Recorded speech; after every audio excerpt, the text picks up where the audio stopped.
다시 한번 따라서 해봅시다. 코람데오.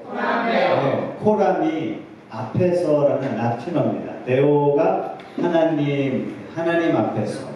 우리가 예배 드릴 때만 하나님 앞에 있는 것이 아니라 집에 있을 때든지 길을 갈 때든지 일할 때든지 놀 때든지 언제나 우리 자신이 하나님 앞에 있습니다 하는 이 신앙 고백이 초대교회 성도들의 신앙 고백이었어요. 그래서 이들의 코람데오 신앙 때문에 오늘날 교회가 2000년간 유지되고 있고 불길 같은 하나님의 손길을 통해서 하나님의 역사가 이루어지고 있죠.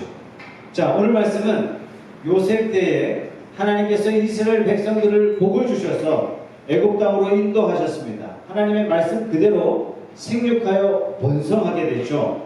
그런데 문제는 이스라엘 백성들이 너무 번성하게 되었고 요셉을 알지 못하는 애굽의 왕이 나왔어요. 그러자 이스라엘 백성들이 너무 번성한 걸 두려워해서 남자아이들은 다 죽여라 이렇게 명령을 합니다. 남자아이들을 죽이되 나일강에 던져라. 여러분 우리가 이게 이제 애굽의 비문에도 그대로 상형 문자로 이 사건이 그대로 기록되고 있는데 우리가 짧은 글로 우리가 읽고 있지만 이때 상황이 어땠을까요? 아마 처처의 울음과 통곡하는 소리와 절규하는 소리가 여기저기 일어날 거예요. 아이를 숨겼다가 발각된 가정은 다 죽는 거예요. 와, 피자국이만 온 동네마다 있고 아이가 죽은 흔적 이것 때문에 엄마가 미쳐버린 가족이 미쳐버린 이런 현상들이 여러 군데 있을 거예요. 그야말로 이스라엘 백성들이 깊이 핍박을 받았던 그런 상황입니다. 난세의 영웅이 난다고 했습니까? 이때 모세가 태어나죠. 모세가 태어났는데 모세가 너무 아름다운 거예요. 이것을 보고 엄마가 아이를 죽이지 못합니다. 성경은 뭐라고 이야기하고 있냐면 이때 당시를 신약 성경은 이렇게 표현합니다. 히브리서 11장 23절의 말씀 다 같이 한번 읽어보겠습니다. 시작. 믿음으로 모세가 났을 때 그 부모가 아름다운 아이를 보고 석 달 동안 숨겨 왕의 명령을 무서워하지 아니하였으므로. 이 말 한 구절의 말씀을 통해서 우리가 믿음이 무엇인지 가르쳐주고 있는데 믿음이란 뭐냐면 나타난 현상보다도 하나님을 두려워하는 것이 믿음이에요. 세상의 왕보다도 하나님을 경외하는 마음, 이것이 바로 믿음이란 얘기입니다. 이스라엘 남자들이 죽어가고 있어요. 집집마다 죽음의 소곡이 울려 퍼지고 있어요. 탄식과 절규가 울려 퍼지고 있어요. 이때 내가 아이를 숨긴다? 이거는 상상하기 힘든 거예요. 굉장히 무서운 일입니다. 그럼에도 불구하고 아기가 죽고 나도 죽는 이 죽음을 두려워하지 않고 아이를 살려요. 어떻게 해요? 믿음으로 아이를 살립니다. 정리를 한번 해보겠습니다. 믿음이란 일어난 상황보다도 더 크신 하나님을 바라보는 것, 이것이 믿음입니다. 모세의 어머니는 왕의 명령대로 하지 아니하고 아이를 살렸다, 이렇게 말씀하고 있습니다. 오늘날도 이런 믿음의 사람을 통해서 하나님은 일하기를 원하십니다. 아무리 사람이 많아도 하나님은 그 중에 한 사람 쓰시는 것이 아니라 믿음이 없는 사람을 통해서 일하시는 것이 아니라 믿음이 없는 사람을 통해서 자신의 뜻을 펼쳐나가심이 아니라 바로 믿음의 사람을 부르셔서 그 사람을 통해서 일하십니다. 예수님은 어떻게 태어나셨죠? 처녀를 통해서 태어나셨죠? 자, 천사가 마리아에게 와서 이야기해요. 내년 이맘때쯤 아기가 생길 거라고. 아니, 전 남자를 알지 못하는데요. 그러나 하나님의 말씀 앞에 마리아가 순종해요. 주의 말씀대로 될지어다. 이렇게 믿음으로 고백합니다. 여러분, 당시 처녀가 아이를 배웠다. 이 얘기는 뭐냐면 길거리 지나가다가 공개 처형되는 겁니다. 돌을 던질 수가 있어요. 사람들이 이 사실을 알고 돌을 집어서 던질 수가 있습니다. 공개적인 망신, 지방망신, 살육, 사람이 경험할 수 있는, 생명체가 경험할 수 있는 가장 처참한 지경에 이를 수 있는 것이 바로 처녀가 아이를 갖는 거예요. 내가 수용할 수 있는 문제가 아니었던 거죠.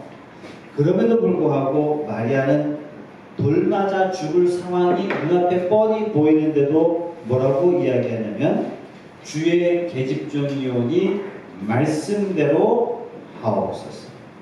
내가 만날 수 있는, 상상할 수 있는 처참한 지경보다도 하나님의 말씀을 더 크게 받는 거예요. 여러분, 이것이 바로 믿음이고, 이 믿음을 통하여 예수 그리스도가 저와 여러분들에게 임하신 줄로 믿습니다. 하나님은 좀 상상을 초월하셔서 일하세요. 우리의 상식으로 일하지 않는 분이세요. 그래서 때론 우리는 상상을 초월한 이상한 일을 만났거든 이상하게 여기지 마시고 믿음으로 반응하는 저와 여러분 되시기 바랍니다. 믿음은 여건과 처지보다 상황보다도 일어난 사건보다도 하나님을 더 두려워합니다. 이러한 삶이 저와 여러분의 삶이 되시기를 바랍니다. 모세의 어머니가 아이를 숨겼어요. 왕의 명령을 무서워하지 않고 아이를 숨겼어요. 숨겼지만 석 달이 지나가면 더 이상 아이의 울음소리가 담벼락을 넘어가는 거예요. 이때 발각되면 온 가족이 다 살육을 당합니다.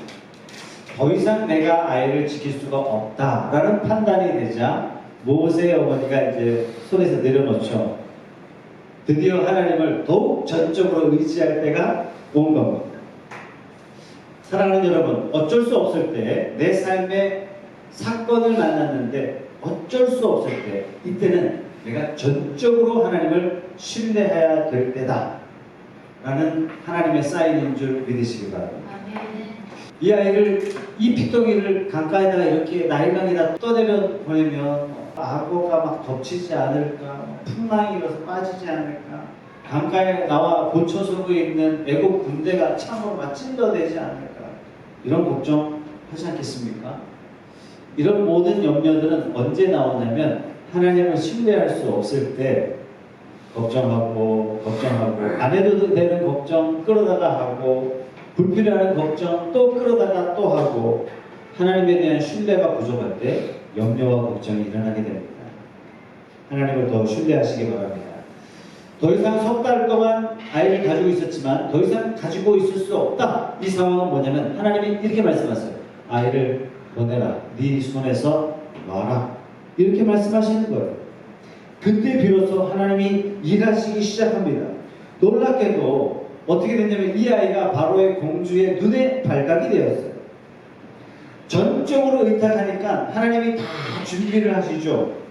어떻게 준비하세요? 내가 상상할 수 없었던, 내가 생각할 수 없었던 그 방법으로 하나님이 상황을 만들어 가시는데 모세의 어머니가 볼 때 가장 안전한 방법, 여러분 이 세상에서 가장 안전한 데가 어디예요? 바로의 궁합만큼 안전한 곳이 있겠습니까? 바로의 자식이라면 왕의 교육을, 딱딱한 왕의 교육을 받아야 되는데 공주의 아들이란 말이죠. 공주의 아들. 네 마음대로 해라. 네 마음대로. 근데 그 아이를 또 누가 키워요? 실제 모세의 어머니 품 안에서 어머니 젖을 먹으면서 40년 동안, 40년은 물론 아니겠습니다만 무려 한 30년 동안 어머니로부터 히브리 정신을 교육받으면서 어머니의 양육을 받습니다. 더 놀라운 것은 양육비까지 받아가면서 자기 자식을 키워요. 이 사실을 누가 상상이나 했겠으며 누가 예측이나 할 수 있었던 일이겠습니까? 언제 일이 일어났다고요? 아, 내가 할 수 없구나. 내가 하나님께 일을 맡겨야 되겠구나. 이렇게 될 때 하나님께서 모든 것들을 만들어 가십니다. 역사적으로 봤을 때는 최초로 가장 많은 복지 혜택과 양육비를 받아가면서 자녀 교육을 한 사람 최초의 1인 어머니가 모세의 어머니가 아닌가 이렇게 생각이 됩니다. 하나님께서는 하나님의 일을 만들어가기 위해서 불가능한 상황 가운데, 척박한 환경 가운데 말도 안 되는 사건을 만났을 때 하나님께 딱 맡겨드렸더니 하나님은 어떻게 일하시냐면 공주를 움직이세요. 애굽의 왕복을 사용하세요. 나라를 일으키세요. 때로는 홍해를 갈라서라도 하나님은 하나님의 거룩한 뜻을 만들어 가십니다. 사랑하는 여러분, 우리가 믿음으로 살고 하나님의 뜻대로 살 때 하나님께서 필요한 사람을 붙여주시고 필요한 물질을 공급하셔서 우리의 앞길을 열어가시는 분이 하나님이신 줄 믿습니다. 믿음으로 사는 저와 여러분 되시기 바랍니다. 오늘 말씀은 바로의 궁왕에서 잘 훈련받았던 모세가 나이가 40이 되었어요. 40이 될 동안 어머니로부터 가장 중요한 양육의 기간 동안에 어머니로부터 너는 히브리 사람이야. 왕자님, 너는 그러진 않았겠죠. 왕자님 피 속에는 히브리인의 피가 흐르고 있습니다. 왕자님의 피 속에는 하늘의 왕의 피가 흐르고 계십니다. 이 사실을 잊지 마십시오. 아마 이 정도 교육을 받지 않았겠습니까? 왕자님은 하나님께서 세우신 민족입니다. 왕자님의 민족, 히브리 민족은 지금은 노예지만 하나님의 선민입니다. 언젠가 왕자님의 민족을 통해서 세상을 축복할 날이 올 겁니다. 저는 왕자님이 그렇게 쓰임받기를 기대하고 있습니다. 이 정도 교육 받지 않았겠습니까? 남자 40은 뭐든지 할 수 있는 나이란 말이죠. 이 왕자 40, 모세가 어느 날 딱 길을 가고 있는데 세상에 히브리 사람이 애굽 사람에게 막 학대를 받고 있는 거예요. 그래서 참다 못해서 좌우를 둘러보고 애굽 사람을 쳐줍니다.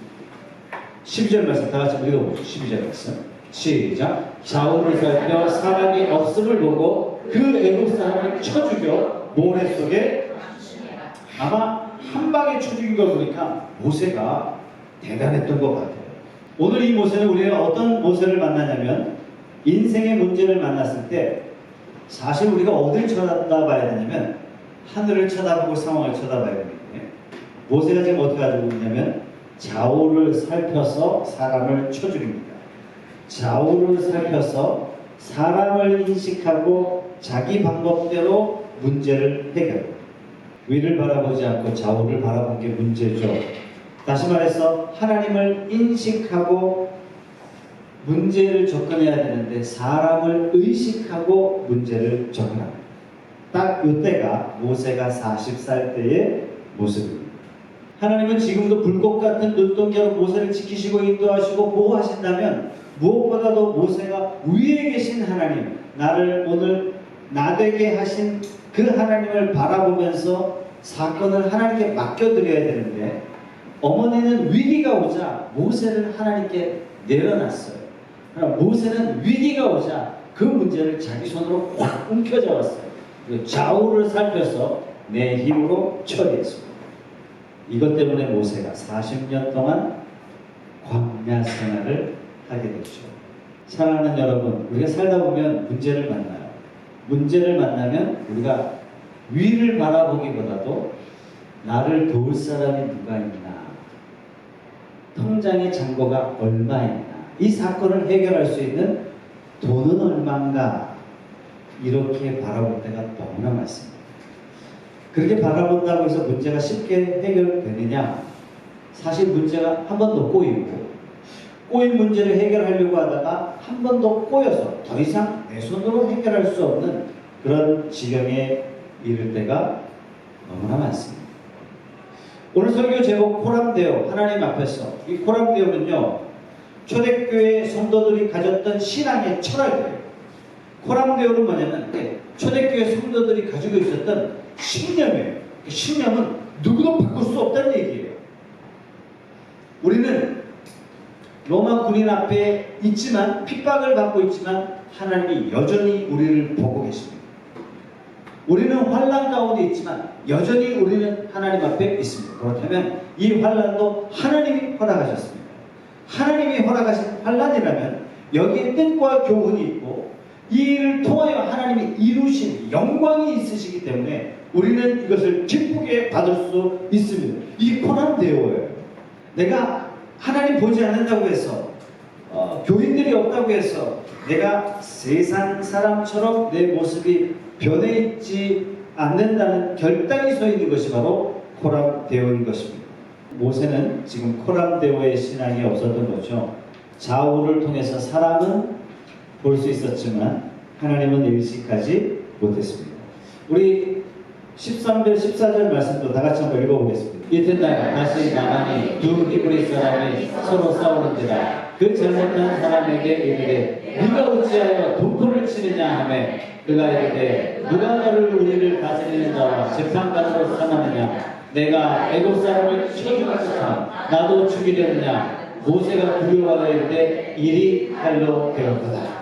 자기 딴에는요 좌우를 살펴서 사람이 없다 생각하고 사람을 쳐주겠는데 오늘 히브리 사람이 서로 싸우고 있는 거예요. 아니 왜 동족끼리 싸우고 있습니까? 이 상황에 내가 당신들 동족 도왔다라는 마음에 공로의식이 조금 있었어요. 그런데 히브리 사람이 의외의 대답을 합니다. 네가 애굽 사람 죽인 것처럼 나도 죽이려느냐? 이 말을 듣고 아 칼로 되었구나. 그리고 미디안으로 도망갔죠. 여러분 사람을 의식하게 되면 사람이 두려워져요. 사람을 두려워하기 시작하는 것부터 시작해서 사람을 의식하게 되는 거죠. 사람을 의식하게 되면 하나님을 의식할 수 없습니다. 오늘 어떤 옷을 입을까? 내가 이 옷을 입으면 저 사람이 싫어할까? 이 사람이 좋아할까? 이렇게 생각하는 그 순간부터 나는 사라지는 거예요. 모든 내 행동 과제는 무엇에 의해서 결정되냐면 사람들이 나를 어떻게 보느냐. 이 사람이 하나님을 경외한다는 것은 매우 어렵습니다. 사람을 의식하는 순간 하나님을 경외할 수 없어요. 반면에 하나님을 경외하는 순간부터 모든 사람의 시선으로부터 나는 자유할 수 있는 겁니다. 내가 어떻게 머리를 하느냐에 따라서 이 사람이 어떻게 생각할까? 저 사람이 어떻게 생각할까? 사람이 사실상 두려운 거예요. 사람 앞에 비굴해지는 거예요. 사람 앞에 오히려 초라해지는 거예요. 나는 이 사람 요구, 저 사람 요구, 모든 요구를 다 맞춰줬지만 사실상 나는 초라한 인생을 살 수밖에 없는 겁니다. 제 기도 제목 중에 하나는 이거예요.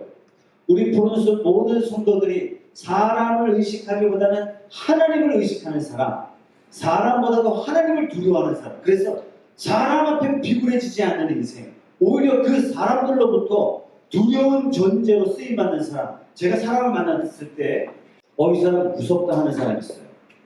그 사람이 어떤 사람이냐면 시대의 시류가 있어요. 흘러가는 풍토가 있고 흐름이 있단 말이죠. 그러니까 흐름에 관계없이 자기 길 딱 가는 사람이 제일 무서운 사람이에요. 이 사람은 역사를 뒤바꿀 사람 중에 한 사람이다. 다 사람들이 사람들 눈치를 보고 유행을 따라가지만 이 사람은 하나님이 뭐라고 말씀하셨는지 거기에 귀를 딱 열어보고 그 기준으로 자기는 살고 있다는 것이 대화 속에서 느껴지는 이 사람은 대단히 무서운 사람. 어느 정도로 무서운 사람이냐? 어떤 상황이 와도 하나님께서 이 사람을 딱 잡아다가 이 사람을 통해서 세상을 움직이시겠구나 라는 것을 느끼게 하는 사람. 여러분들이 다 그런 사람 되시기를 주님의 이름으로 축복합니다. 그러려면요 우리가 늘 하나님을 인식해야 됩니다. 하나님을 인식한다는 말을 신앙적인 표현으로 다시 하자면 하나님을 경외하는 것. 하나님을 경외한다는 말은 하나님을 두려워한다는 말입니다. 세상을 두려워하면 하나님을 두려워할 수 없어요. 하나님을 두려워하면 세상이 두려워지지 않습니다. 그러나 오늘 40살 된 모세의 모습은 이래요. 하나님을 알았지만 하나님을 경외하지 않아요. 하나님을 알았지만 하나님을 두려워하지 않아요. 하나님을 알았지만 사람이 두려워요. 하나님을 알았지만 사람 눈을 여전히 의식하고 있습니다. 프로네스 교회를 시작하기 전에는 전부 다 서울에서도 중국에서도 부산에서도 그야말로 가장 큰 교회 중에 그런 교회에서 제가 주로 사역을 했네요. 그러다 보니까 성도들이 유력한 성도들도 많이 출석을 해요. 정치적으로 유력한 사람, 경제적으로 유력한 사람, 학문적으로 유력한 사람. 유력한 사람이 오면 목사님들 굉장히 좋아하시죠. 또 좋은 일이고 교회로 봤을 때. 근데 이 유력한 사람이 목사님과 사이가 안 좋아서 떠나요. 왜 그럴까? 이 왜 그럴까에 대한 답을 제가 교회를 개척하면서 알았어요. 여러분 교회에 훌륭한 성도가 와요. 교회에 헌신된 성도가 와요. 교회에 충성된 성도가 세워져요. 좋은 일이에요. 그런데 이 사람이 사이가 안 좋아져서 교회를 떠나더란 얘기예요. 믿음이 가는 성도가 딱 오면 목사님들이 어떻게 반응하냐면 하나님을 의식하고 하나님을 두려워하기보다도 이 사람을 중심으로 목회가 움직여요. 이 사람이 뭘 좋아하나? 헌신된 사람, 충성된 사람, 유력한 사람이 무엇을 더 좋아하나? 뭐 하는 거예요? 사람을 의식하기 시작하는 거예요. 크고 두려우신 하나님이 사람을 보내주셨는데 보내준 사람이 하나님 되어 있는 거예요. 이 사람하고 틀어지기 시작해요. 하나님이 이 틀어지는 상황을 통해서 말씀하세요. 왜 너는 하나님을 바라보지 않고 사람을 의지하고 있느냐? 관계를 하나님이 틀어보세요. 떠나가게 만들어요. 그 사람이 잘못해서 떠난 게 아니에요. 목사님이 잘못해서 떠난 것도 사실상 아니에요. 결국 그 사람 때문에 실망하게 만들고 관계가 틀어지게 만들어요.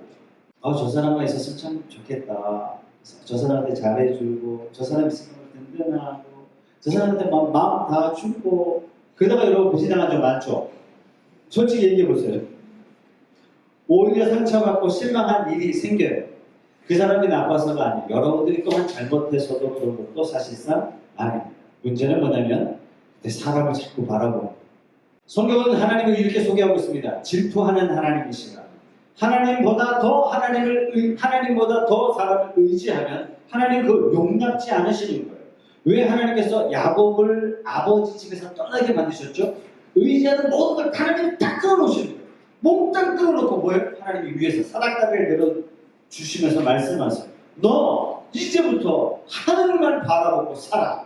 그러면 내가 너를 책임져 줄게. 네가 거부가 되어 내가 돌아오게 해줄게. 이게 하나님의 뜻입니다. 네가 네 인생에 의지할 대상은 오직 나밖에 없다. 너 그거 명심하고 살아. 너 왜 그 사람 유력하다고 그 사람 쫄랑쫄랑 쫓아다니고 있어? 요것 봐라. 딱 끊어주십니다. 여러분 삶에 이런 문제가 생긴다면 하나님께서 나만 사랑하라 라는 뜻으로 이러한 일들을 주셨구나. 이렇게 믿으시면 거의 100% 맞는 줄 믿으시기 바랍니다. 사실 믿음직한 사람들이 내 주변에 있으면 너무 좋죠. 믿음직한 물질이 내 주변에 많으면 너무나 좋죠. 그런데 이것들이 언제 내 주변에 모이냐면 내가 하나님만을 온전히 의지할 때 하나님은 유력한 사람을 보내주세요. 내가 하나님만을 온전히 바라고 기대할 때 물질들을 하나님께서 채워주십니다.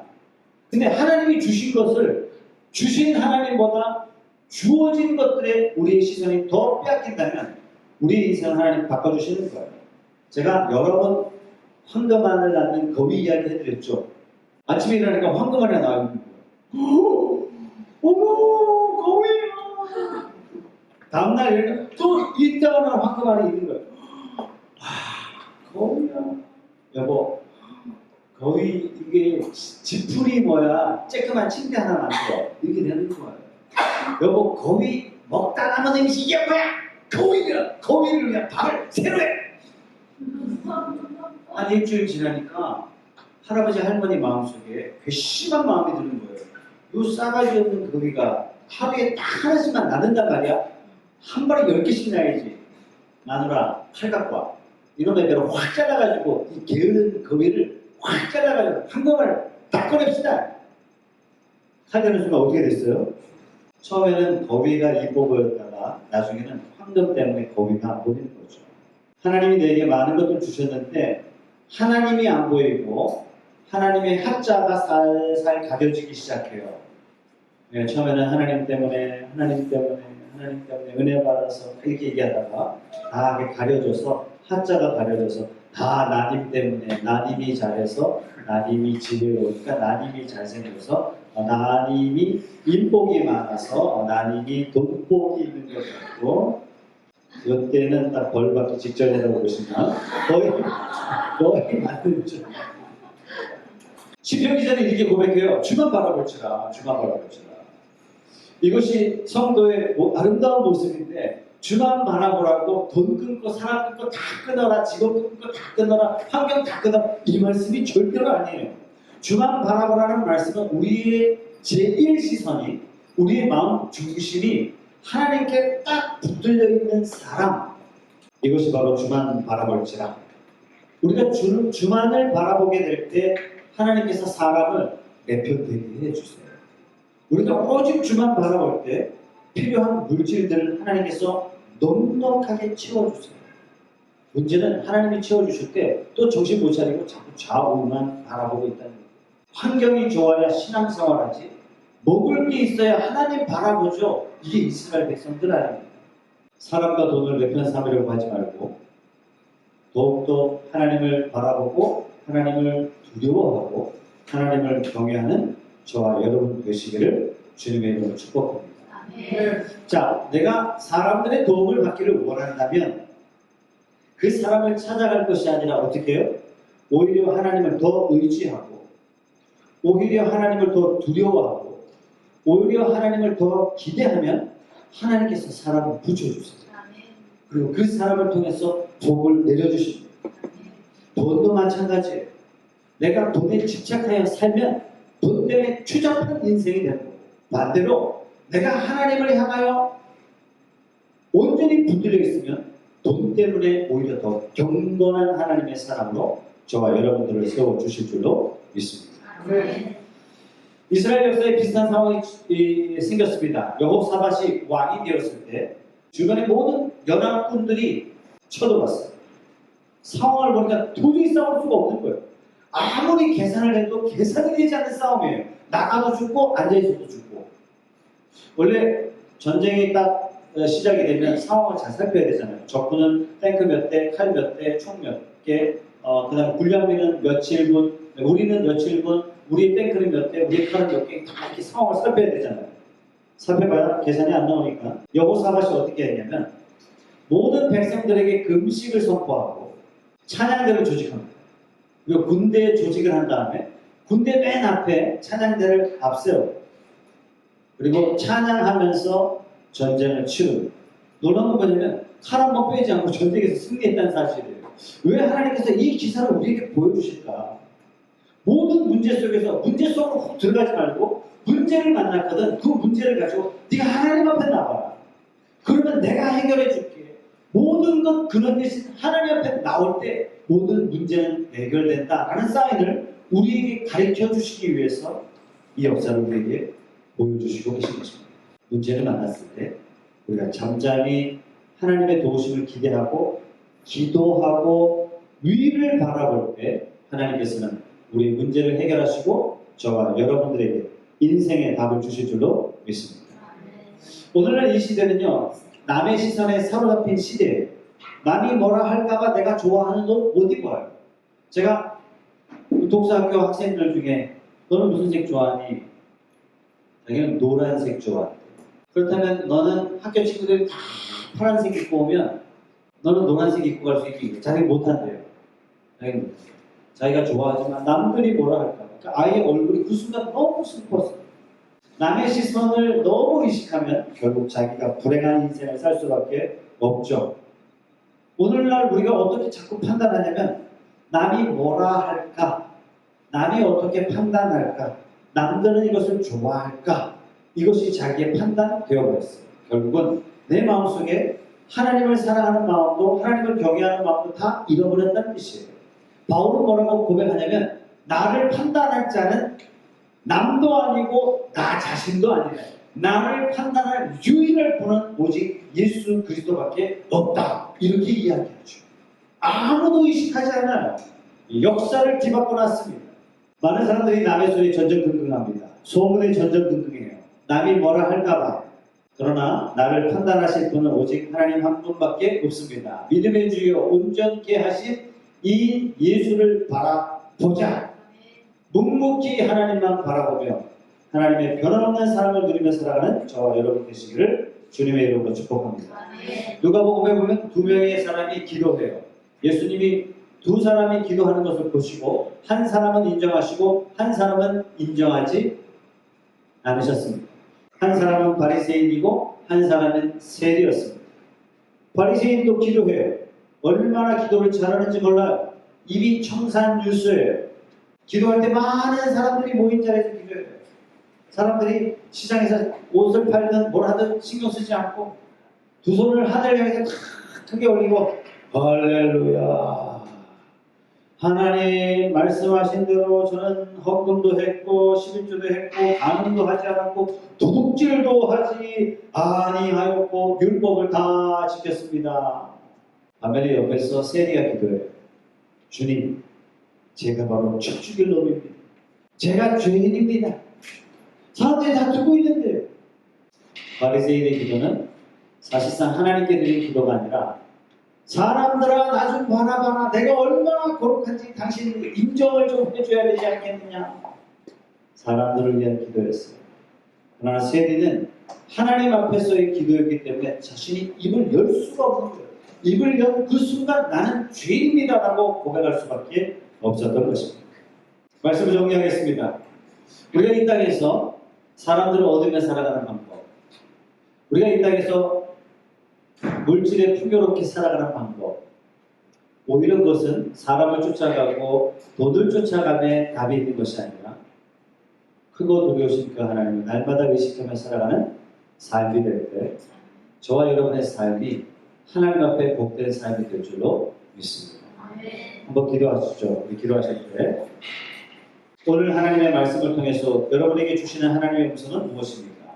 오늘 지금 비록 아기들은 죽어가고 있지만 왕의 명령보다도 하나님을 더 두려워하는 자 모세의 어머니를 향해서 믿음의 어머니라 말씀하십니다. 여러분들은 혹시 상황을 보시고 두려워하고 있는 것은 아닙니까? 여러분들은 위를 바라보십니까?